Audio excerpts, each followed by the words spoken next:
welcome to the webinar on SoundPlan Essential, our compact software solution for noise simulation.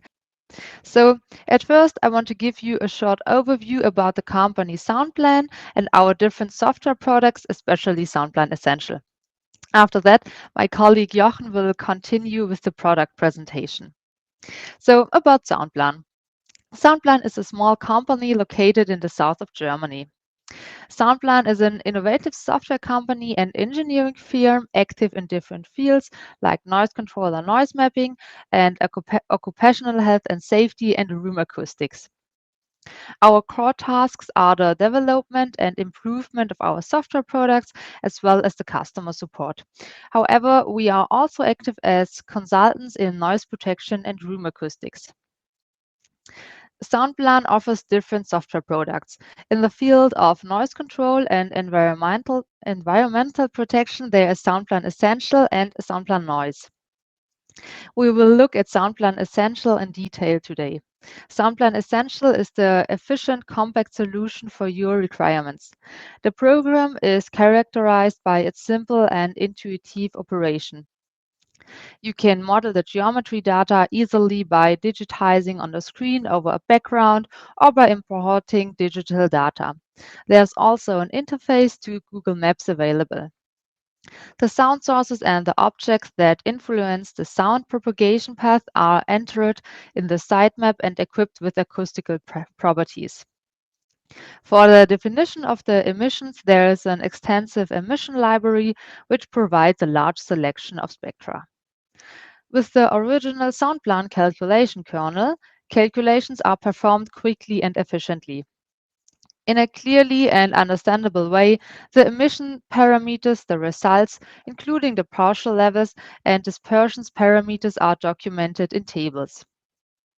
In addition to the tabular documentation, there's also the graphical presentation of the results. And finally, I would like to mention the module building acoustics. The module building acoustics is a very helpful tool when it comes to noise remediation or protective measures against external noise when planning houses. In addition to SoundPlan Essential, there is also SoundPlan Noise. SoundPlan Noise is like the big brother from SoundPlan Essential.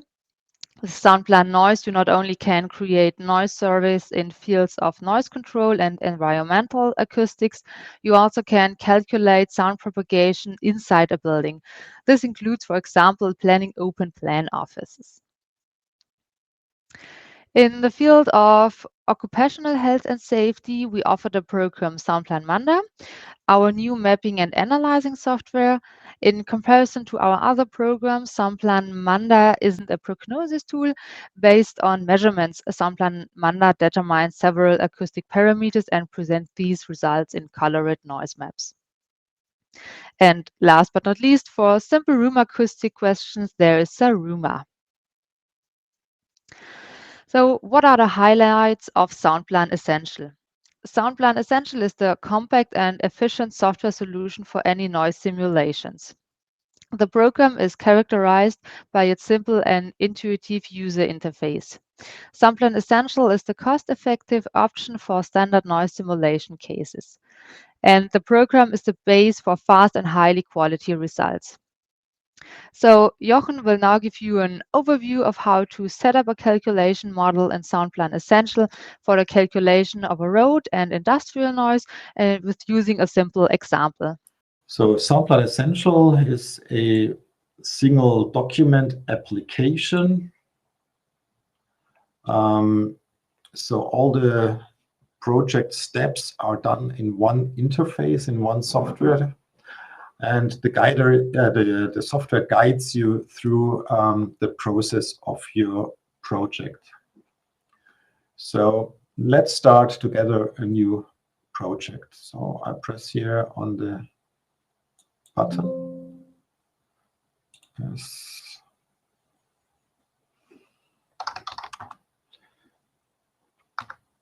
I have to create a project folder which will contain all the project data. Then I can enter a project title,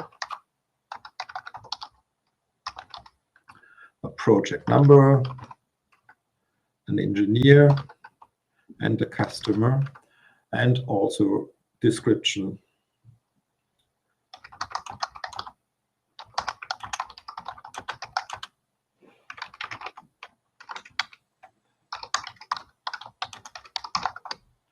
Okay, after finishing that, I press the green tick mark, and software will create the folder. This is shown here in the top of the software. So this is the folder. Then we have here the project information.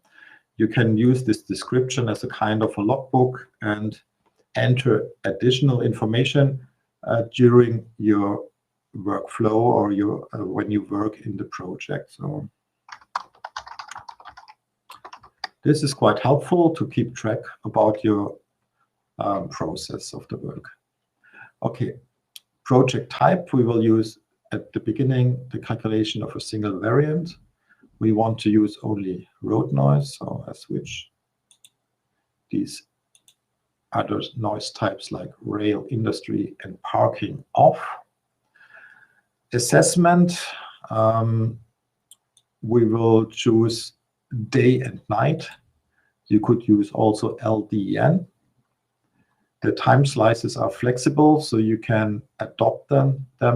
So I use at the moment day and night from 6 to 10 and from 10 to 6 for the nighttime. I can enter here general limit values that are used, and also the percentage of favorable weather conditions. So you can adopt them. If you say no, during the daytime it's not 50%, but it's only 25%, you can enter the percentage of favorable weather conditions. This is a parameter everybody should know using a calculation standard Knossos EU. We have to choose a coordinate system. You can use either UTM North or Southern Hemisphere, and you have to tell the software in which zone on the world you are working. So this is the general setup of the project. We have some other tools here like open, switching the projects, zipping it, saving it in under a new name, and one quite important one, the settings. If we look here into the settings, you can define the program language, the language for the manual, and the country setup. So there are several country setups which give you predefined parameters like calculation standards and things like that.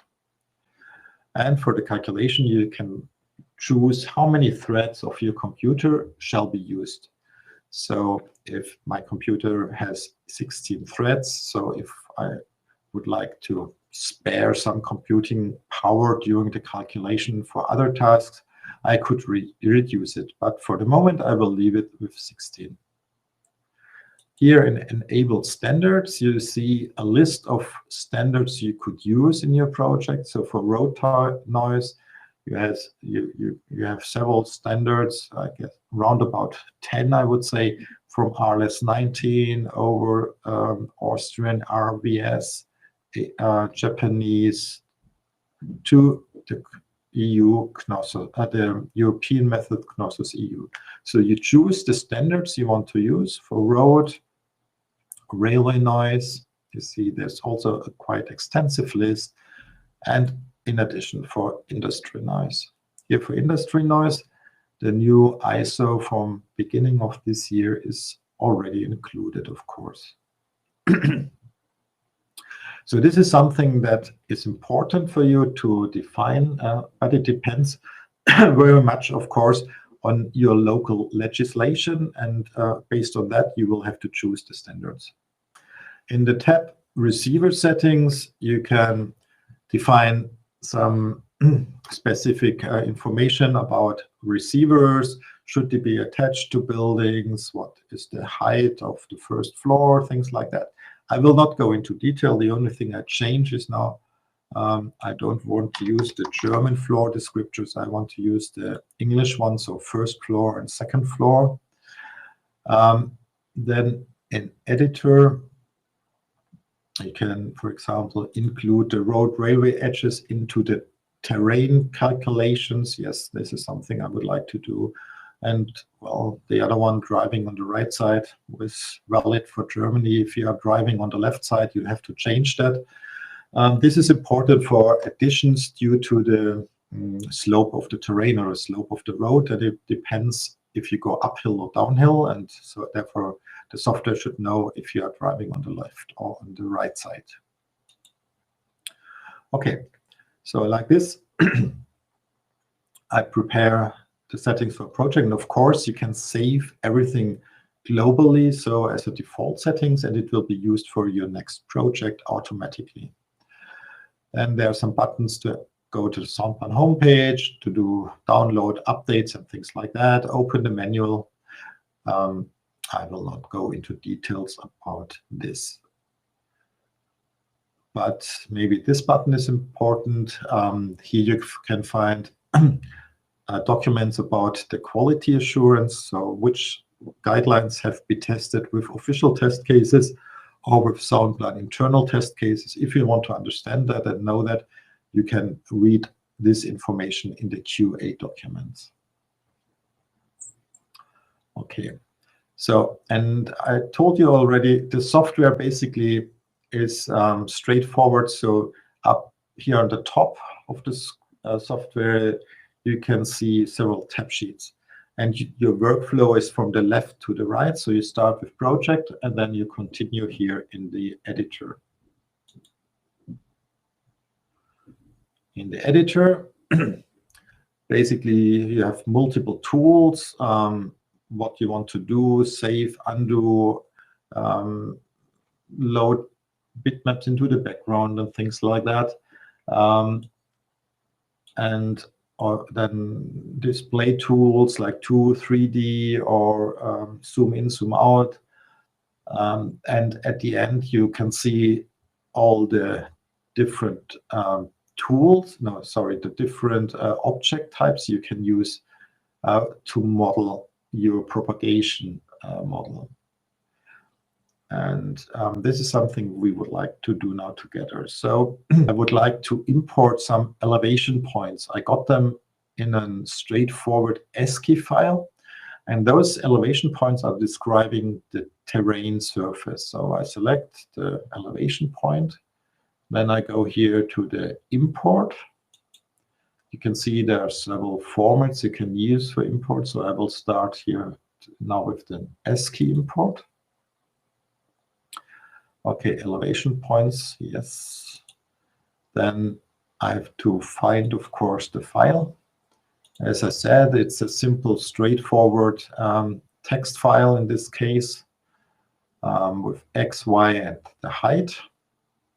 So I open it. If the import file is using a different coordinate system than your project in SoundPlan, you could convert your data during the import to your project coordinate system. I know my data is already in UTM, so I can skip here the conversion. Okay, and now I'm in the elevation filter dialog, and we see here, okay, the number of elevation points in the file are 103,000 roundabout. And in most cases, it's not necessary to import all points because there are normally more points than we need for a good accuracy. So I can say, okay, I allow a maximum height difference of the elevation due to for my digital terrain model. Let's say 0.2, and then I could start the filter process, and it will go through an iterative process. And then it finishes the filtering. It tells you, okay, now with an accuracy of 0.2 meters, the numbers that remain, this means the numbers that will be imported, are around about 7,000. So close to 30 or more than 30% of the points are filtered from 1,300, 103,000 to 70,000. And like this, we can reduce the amount of data in our software. So don't worry if you get big files, especially terrain files. You can really filter them in our software with very clever tools. And now I press the green tick mark, and the data will be imported to SoundPLANessential. Okay, there are now the elevation points. Doesn't look very spectacular, but at the same time, it calculated automatically the terrain model, and I can go into the 3D map to see the result of the imported terrain points. So this would be the terrain model, which is the basis for my later calculations. So all objects will now be placed on this terrain model. Okay.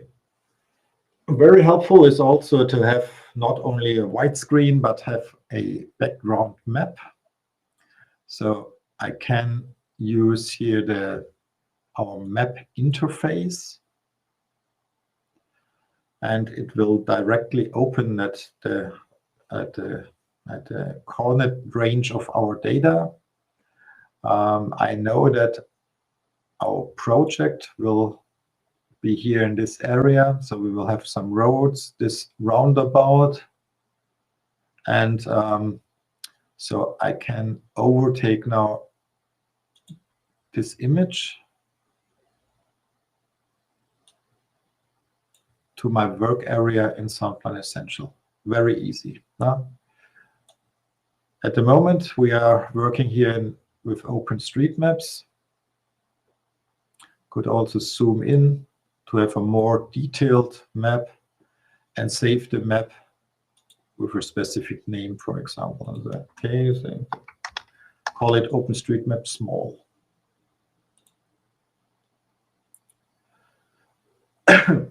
You can do the same for Google Maps. So can overtake the map from Google Maps. In Google Maps, you can use the satellite view, or you can use the map view. Another thing you can do is use the tilted view. So this allows you to see the satellite photos with a tilt.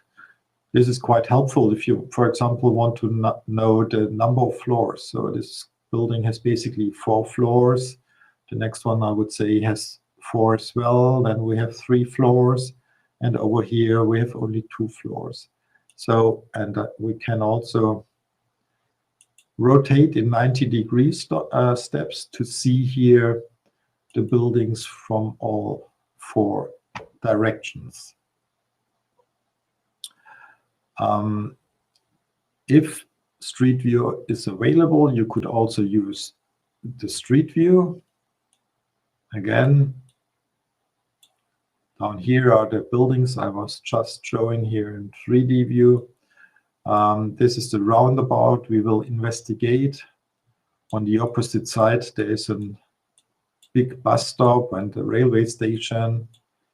And yeah, we will model those roads.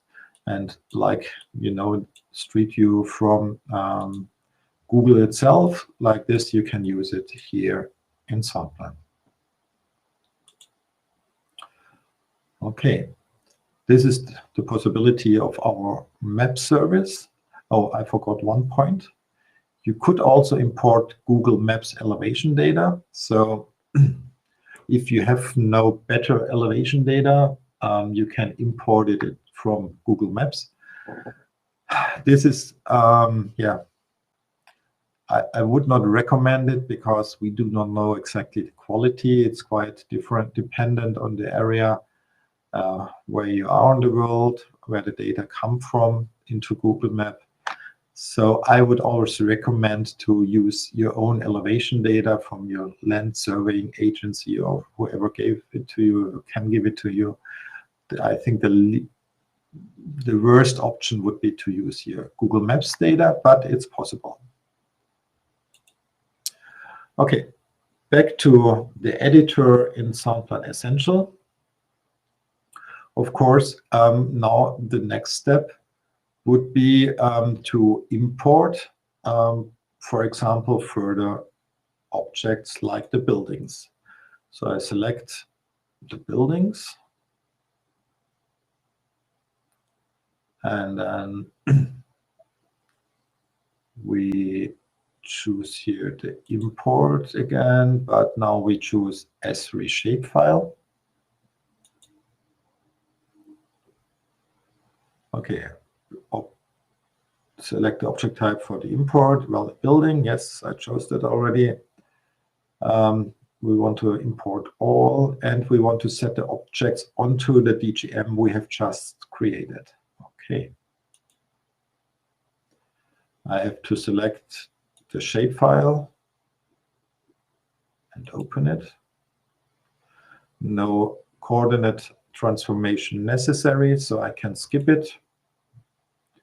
And there you are. You can see now there are the buildings. The gray areas are the buildings. Sometimes it's helpful to switch the background bitmap off to see your data more clearly. So you can toggle the bitmap, switch it on and off as you want. Okay, now we have to modify the buildings. For example, I know that some buildings are not residential area buildings, but garages and other stuff. So I select all the buildings that are not main buildings, like for example, the bunch of those garages here. Switch off here in the properties for all of them, the tick mark main building. Okay, now you can see the color has already changed. And then I choose also the height of them and reduce it to 2.5 meters. So the other ones have a default height of 6, and this one they have now 2.5. Also, the opposite side, remember this bus terminal. Here we have only non-residential buildings, so I select all of them and toggle them to non-main buildings again. Let's have a look into the 3D view. Here you can see, okay, these are the garages, that's fine. Oh, here I made an error, so it's a main building. Okay, switch it on as a main building and give it 6 meter high. So now it's correct. Now I can also change the height of those here over here. So I know this one is quite high, and I know this one is a smaller one again. And here the bus station with a parking on top of it is also a high building. So let's say 18 meters. So like this, I generate my 3D model. Let's go back to the 2D view and have a closer look in our investigation area.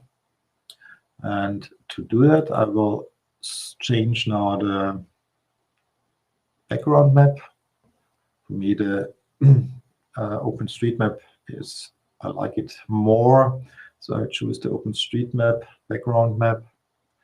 Okay, so we will calculate the noise from those 3 roads here, from the main roads. And we want to calculate the noise levels here in this area. So all of those buildings here, here, and here, they have the same road name.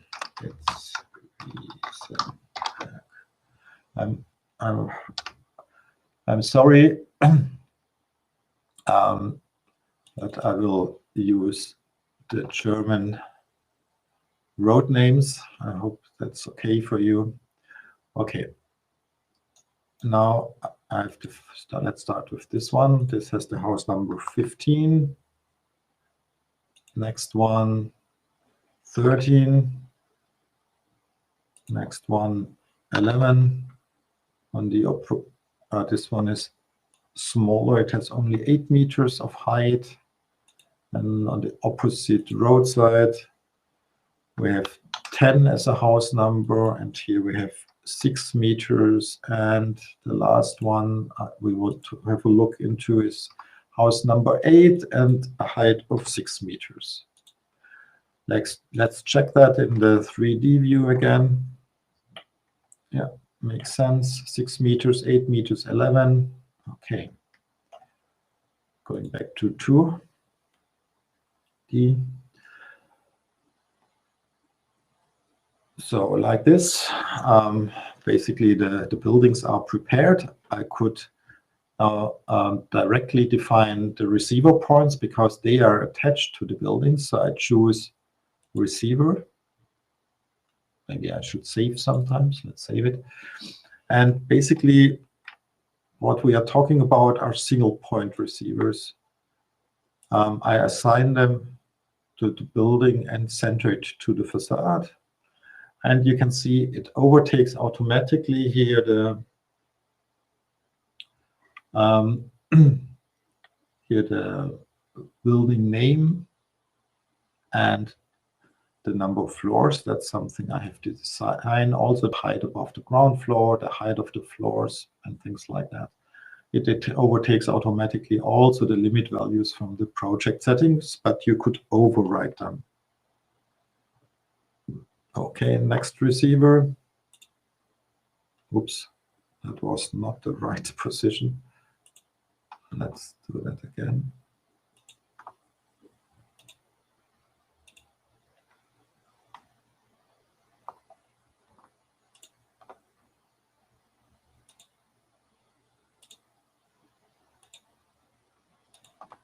Okay, let's check them again. First one. Okay, 4 floors. For this one is okay.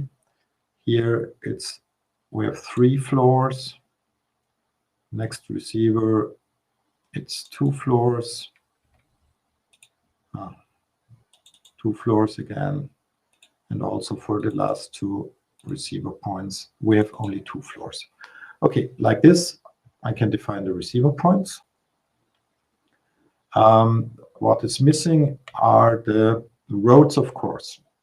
So I choose the object type road.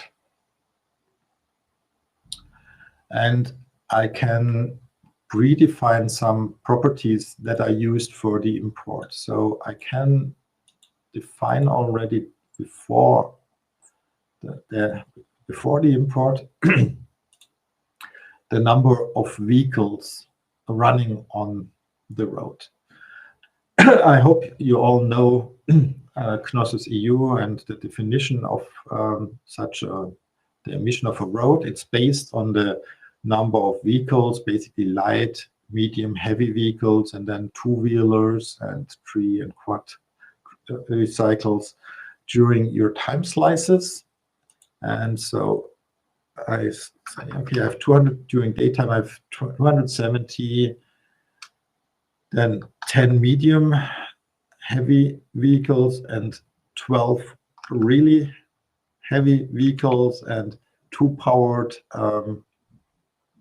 two-wheelers. I have 3. Okay, then during the nighttime, 50 light motor vehicles and 2 medium and heavy vehicles. You can see this is giving me a sound power level per meter for the road. Then the speed, okay, here we have a speed limit of 40 kilometers for all vehicle categories. In Germany, we have no studded tires, so I'm not entering anything in those as columns. The last thing I have to define is the road surface. I choose the NL05, which is an SMA NL8 road surface that gives you a certain correction for your emission of the road. Okay. Now I import again a shapefile, and road, yes, I connect sections. Sometimes roads are segmented in shapefiles, so it makes sense to combine them.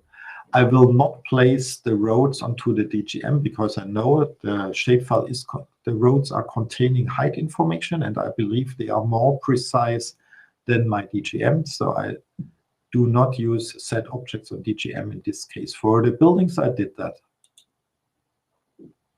Select the road shapefile and open it. Skip the coordinate transformation and end up with 4 roads imported to the software.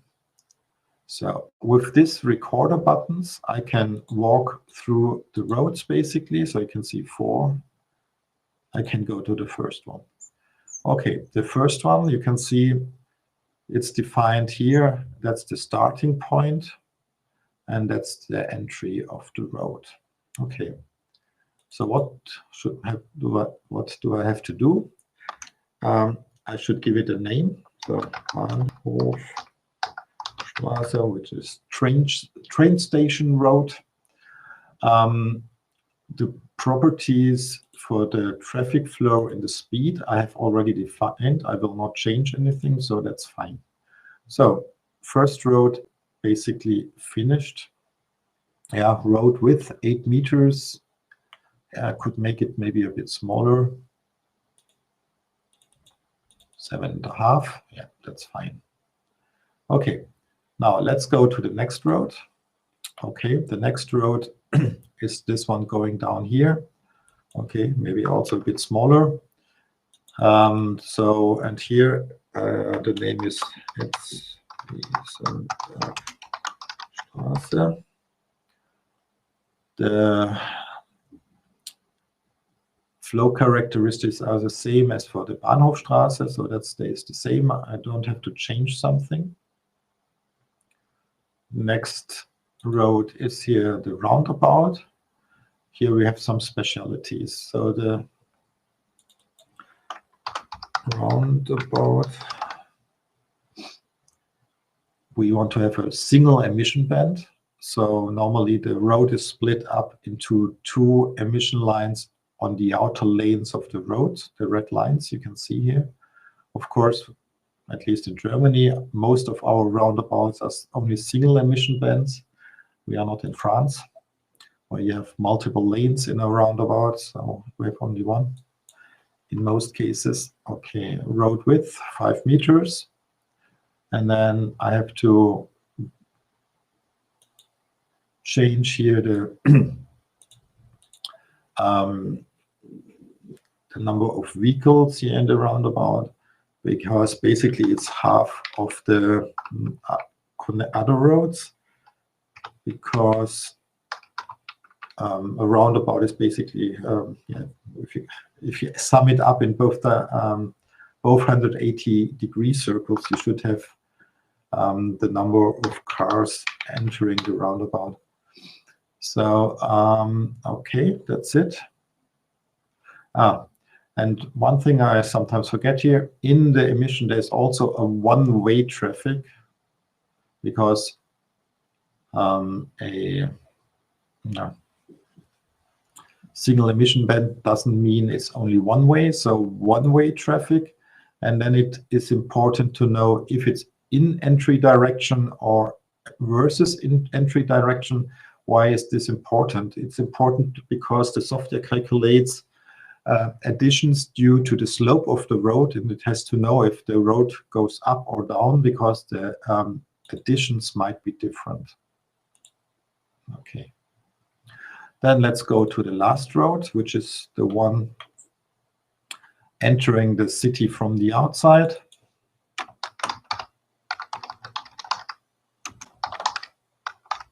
Okay. We have to, here we have a different traffic volume So, and 96.1 for the nighttime. Also, the speed is different. So, outside of cities, we are allowed to drive 100 in general. Only the heavy vehicles have normally a speed reduction of 80 kilometer. Okay, so I've defined now the properties here at the first point, and they are valid throughout the whole road course. But of course, at a certain point, we will enter the village. So let's say at this point. So if I click on it, you can see that here in the table, the software jumped also to this point.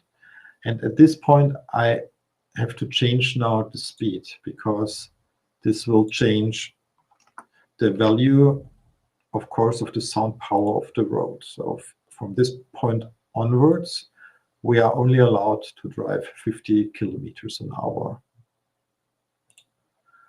Okay. We are close that we have finished the definition of our roads.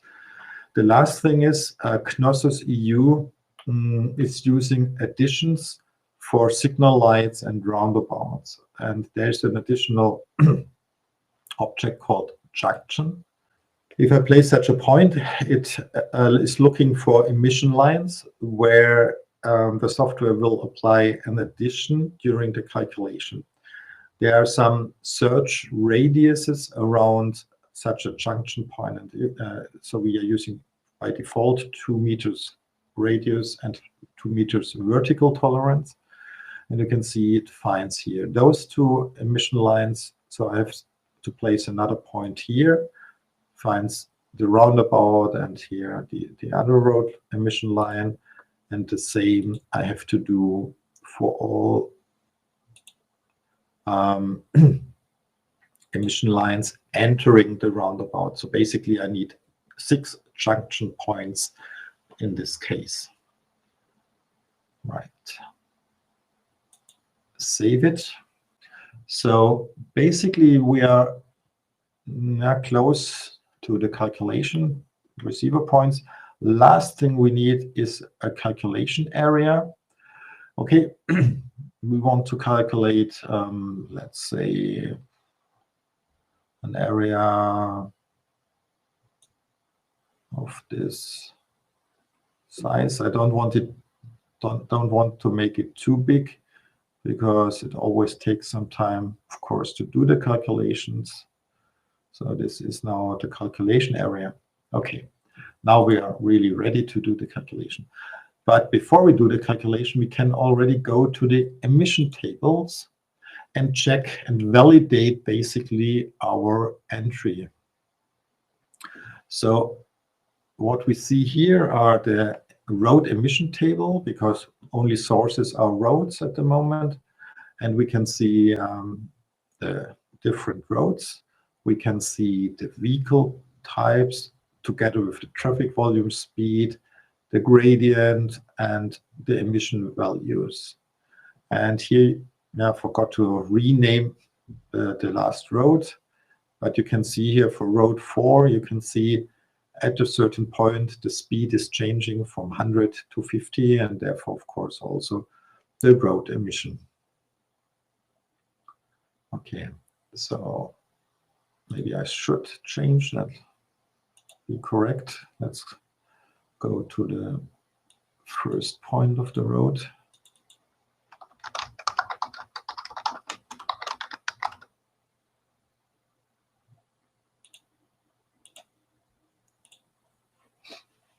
Yeah, now it's there. Then we go to calculation. And I want to calculate signal points, limit lines, and grid noise maps. The limit lines are just an indication for, let's say, this second floor Then the grid noise map is calculated at 2 meters height. We use only one reflection order to speed up the calculation. The road surfaces should be treated as ground effect areas. Well, and temperature and humidity and air pressure I will leave to the default settings. So like that, I start the calculation, and now it will go through each of the calculations and produce the results. Yeah, what you can see during the calculation, it's telling you how many points it has to calculate. So at the moment, it's calculating the limit points, limit lines. Then now it goes to the grid noise map, and it always shows you an estimate of the current calculation. How long will it take? So now, of course, it has to start again. Okay, there total 12 seconds, so far 6, remaining 5. So if you have a longer calculation, you will know how long it will roughly take till it's finished. Okay, when all the calculations are finished, then the calculations, the background of the calculations gets a color. Now it's green, that means everything is fine, no errors, no warnings happened during the calculation. Sometimes if they are yellow or red, then there happened an error during the calculation. You can open the logbook and check what happened, why did this error occur. Let's go further on to the result tables. In the result tables, you get a predefined tables. For example, the most important one, of course, the receiver list. Here you can see for all the receiver points, well, at Zwiesenberg 8, this is the building. We have 2 receiver points east and south with 2 floors each, floor 1 and floor 2, with limit values, with the calculated levels for the day and night, and if there is a conflict, with the conflict day and night. And you can see, especially the further down we go here in the table, and the higher the floors are, the higher the exceedings are. So at Zwiesenberg 15, we have an exceeding of up to 11 dB. Then we have also a contribution table giving you the information for each receiver point and floor, the contribution of the different emission lines here or sources. This is a table more interesting for industrial noise, helps you really to find the most relevant sources. Then we have a table giving you the receiver spectra for each receiver point and floor and time slice. So if you are interested in frequency-dependent results for evaluation, this might be helpful as well.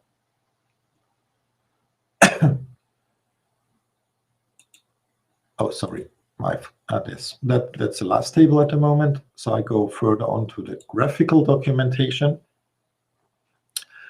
In the graphical documentation, we have at the moment 3 sheets: single point,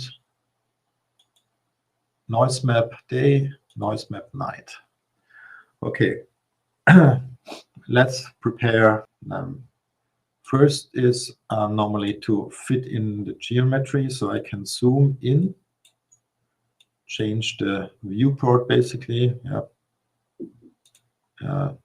926 is not really good, so I change it to 1000. Maybe I have to move it a bit around again. Yeah, I calculated a bit too small, but it's okay. Then, so this would be the overview, a good overview of the results. If I click here on the map, I can add also, I can change the borders of the map. The most important thing maybe to add a company logo, something like that. And it's placed on the lower right part. Then we have the possibility to use here titles and descriptions. So this would be the title. And then, oops. description. You can enter everything yourself, but you can also use text variables. So you could use here the project title,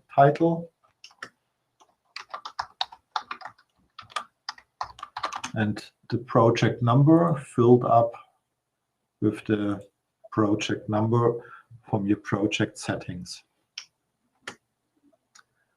Then in the description, you could add information like the noise type. What do we see? Oh, it's only road. You could add the time slice and height of ground is sometimes quite interesting. So in which height did you calculate? After doing that, you can overtake this to the other sheets. So yeah, that's not good. I think they slightly have changed the functionality, so I hope it's working now. Yeah, now it's worked. It worked. Okay, night, day, and here for the limit lines. So here you can see only the limit lines for day and for night, the green and the red lines. We see in addition the receiver tables, which can be moved to another position to make it good looking. Right. So like this, it's very easy to set up your maps and directly print it. You could also export the grid. So if you are here on the grid noise day, you can export the grid. You can export the contours. You can save the graphics or copy it to the clipboard and directly paste it to your report. So the reporting is really, really simple to do. Okay, this is that was the first walkthrough basically. So now we generated already our first results. As you might remember, we are exceeding the limit lines. Yeah, we could also amplify this information here in the single point map. The facades exceeding the limits, they are marked red. So you can see all the facades are exceeding the limits. But here in the object types, we can adopt the layout of the object. So basically, you can do that for all data. But I like it here quite a lot here in the level tables, because I could use here the level tables, content and font. I can level without conflict. I could write that in green. And the level with conflict, I could use bold and red. And then you can see it here in the level tables much better. So you can see directly where are the main conflicts. Okay. Of course, what is the idea? Of course, we have road noise, so we create a noise protection wall. Right. That's the next step. So to do that, I go back here to the projects tab. And here in the project type, I can switch from without to with noise protection. Sorry. So essential, you cannot create multiple different variants in one project. If you want to do that, you have to copy your project. It's limited to basically 2 calculations, without and with noise protection. So in this case, I would like to introduce now a noise protection wall. This is fairly simple. I guess we all agree that the noise protection walls should be beside here of this road. So I select the road, go here to the tools. You can see there are some tools. One is like, for example, create a parallel object. Okay, I want to have a wall. let's say 5.5 meters to the right of the side, to the right side of the road. And there it is. So fairly simple. Then you could also change the starting point, add additional points, move them to the position you like. And now, okay, we could say, I think it's enough if the wall has this length. So I divide the wall at this point and delete this section. I'm missing that one. Okay, so let's start with a height, let's say 5 meters. And on the left side, I will give it a high absorption to the roadside.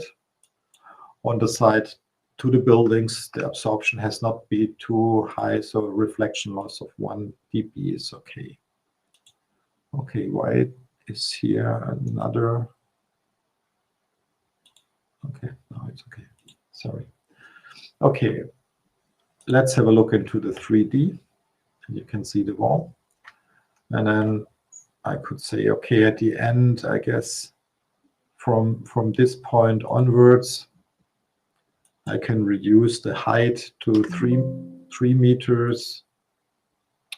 Sorry, should use the right property. Now here, 3 meters. And then the last segment, I can even reduce to 1.5 meter to have a slow, more or less sloped end of the wall. Now I save the whole thing again. Okay, emission tables, nothing has changed. But of course, here in the calculation, I have to run, I have now a second column. So the first one is without noise protection, and now I have a second column with noise protection. And I can switch them on and run those calculations as well. And now, yeah. Okay, let's do that.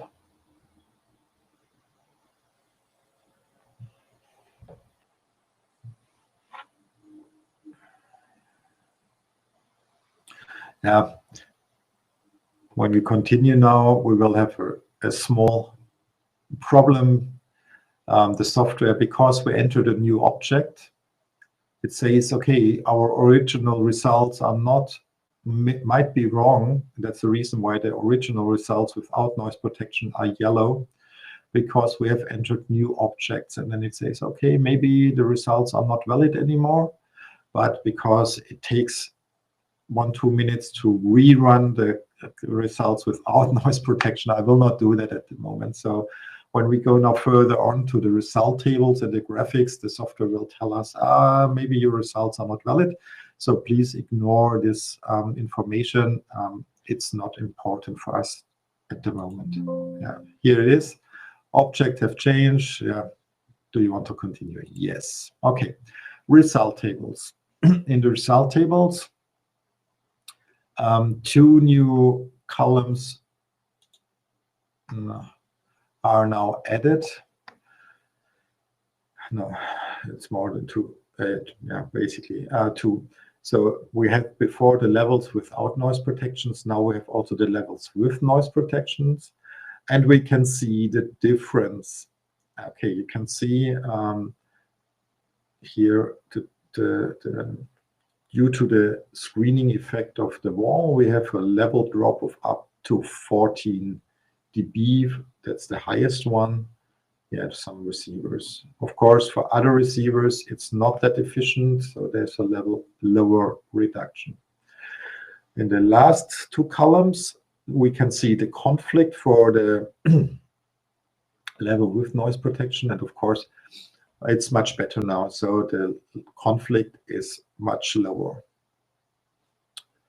Then in the graphics, yeah, of course, yeah, the objects have changed. Yes.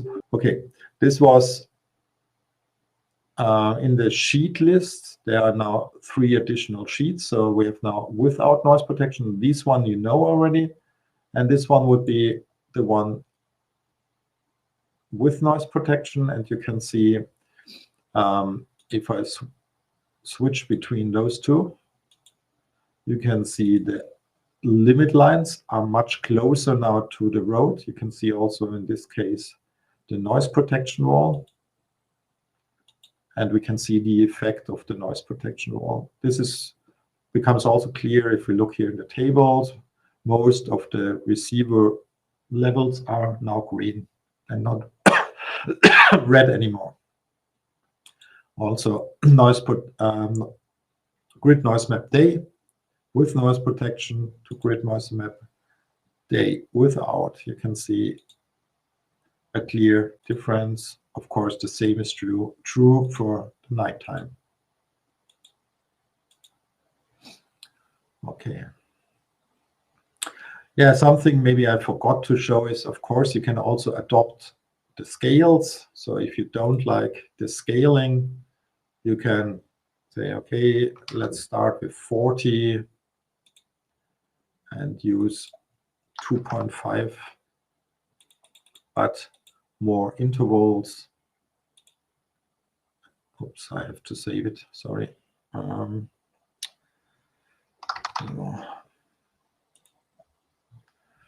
now you have a new scaling.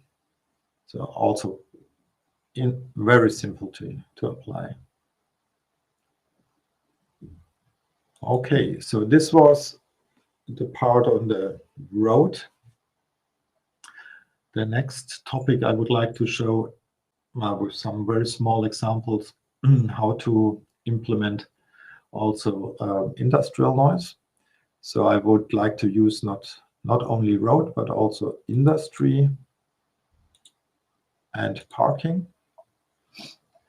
And I would like to get results for the total noise, a summation of all 3, but I would like to maintain also results or show them for road separately and for industry and parking separately. So basically at the end, I will have 3 results for 2 noise combinations. This means without and with noise protections. Okay, now I've got to go to the editor again. And after switching on the industry and the parking, you can see we have some additional objects like point source, line source, area source, stage, and parking. And these objects can now be used. Let's assume we have here in this area a big parking area, which we want to consider. So I choose the parking as object type and start to digitize the border of the parking place or parking lot.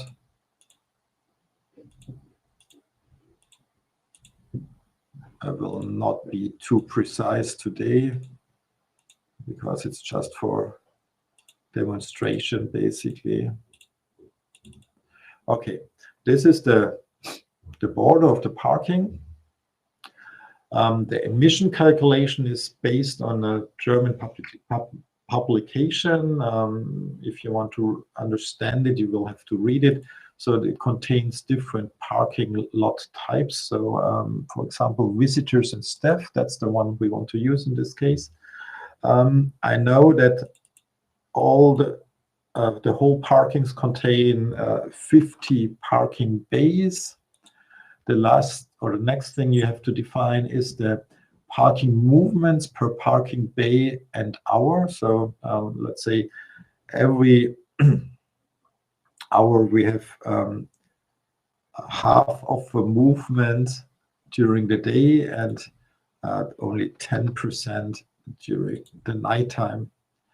And then road surface, okay, we choose concrete paving with joints smaller 3 millimeters. And then the parking should be in the height definition, not absolute, but it should be follow the terrain, so it will be placed over the terrain. Let's have a look at that. So I can see it. This would be the parking lot, which is used then for the emission calculation. Okay. In addition, oh, sorry, one thing I forgot. I have to define the height above the terrain, which is 0.5. This is the height I assume for the emission of the parking lot. Okay. Next thing, there's a cooling unit here on top of the building. I choose here the point source. Okay, it's here on top of this roof. Let's say it's 1.5 meters above the roof. Now I have to define the properties, cooler. I want to use a spectra. Choose one from our system library. You can see we have close to 1,000 elements in our system library that you can use. I'm searching for a fan, axial flow fan. I will basically only use the frequency pattern, not the absolute values of it, but I need a frequency pattern. With the calculator, I can say, okay, the level of the cooler is 85, the sound power level, and I would like to define the minutes per hour. And I say, okay, during the daytime, it's running 60 minutes every hour, so 100%. During the nighttime, it's running only 30%, so only it's only running 50%, so only 30 minutes. Of course, this gives me a correction of 0 or -3 on the basic level of 85. So 85, 82, right. Then I would like to use also an area source, because here at this wall there is a door for an underground parking. So we will have sound emission coming from the inside of the building. Now, one thing I have to know to do that, or make it easy, I have to know the entry direction of the building. And you can see if I walk through the building points, now I go backwards, forward. If I go forward, it's counterclockwise. So this way around. You will directly see why it's important. Because now I'm placing the first point of this area source here at the facade, and it asks me, do you want to create the area source in front of the facade? Yes, I want to do that. And the distance from the beginning of the wall, so it should read wall edge, which is this one, because it's counterclockwise, is 3 meters. Height above ground floor is 0. That's okay. The width is, let's say, it's 6 meters, and the height 4 meters. And now it creates directly and assigns the door parking to this building. Now I have to choose a proper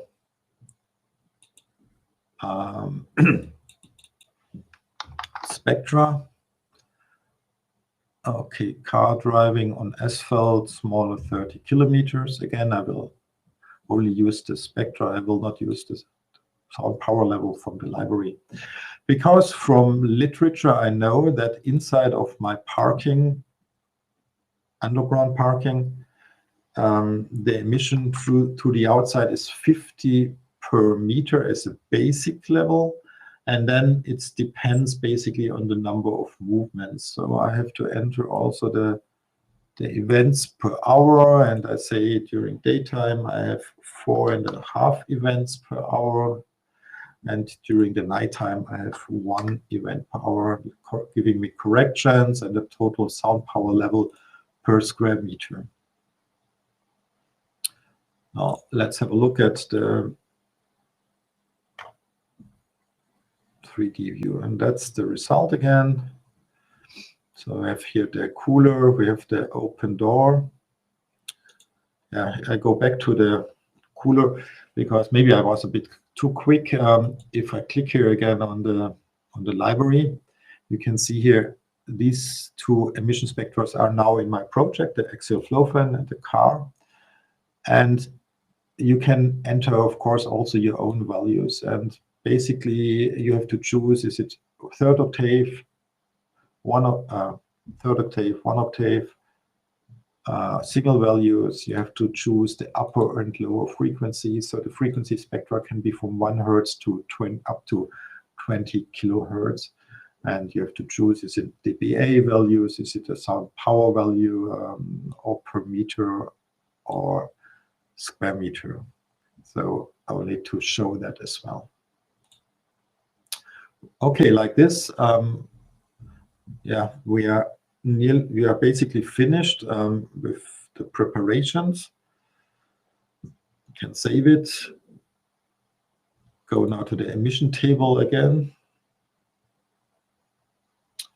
And you can see, okay, road, we had a look at that one. Now we have emissions of industry sources. So the cooler and the door of the parking, you can see the sound power level. And also for the parking, you get the information about the parking, the entry values, and the sound power level of the parking. Then we have to go to the calculation and rerun the calculations. I think I will keep it now simple and just calculate the signal points and the grid noise map to not make it too long.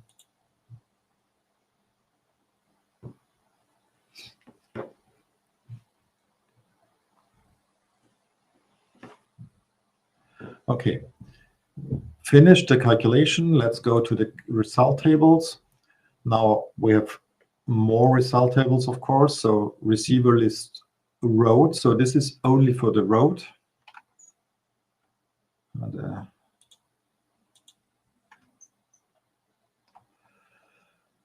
then the total. Then the receiver list for industry and parking. Contribution levels. You can see it's now not only the road, but it contains now also the cooler, the door of the parking lot, the receiver spectra without and with noise protection. So everything can be documented, directly printed, or copied to your report.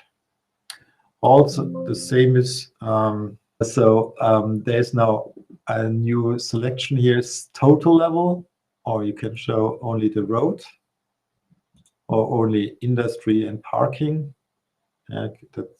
So the influence of industry and parking is not very high, as you can see here. That would be the daytime or nighttime. And you can go back to the road and see road is much higher, or the total level. Of course, there is nearly no influence from parking and industry anymore. Yeah. So this brings me basically to the end of my presentation. I hope it was interesting for you. And of course, I didn't show everything in SoundPLANessential. There are a lot of more functionalities, like setting up, of course, the graphics. There are a lot of possibilities. You can save a lot of things as presettings, so they will be like that for the next project, so that you don't have to redo your work all over again for the next project. Okay, thank you very much for participating, and have a great day, and bye-bye, everybody.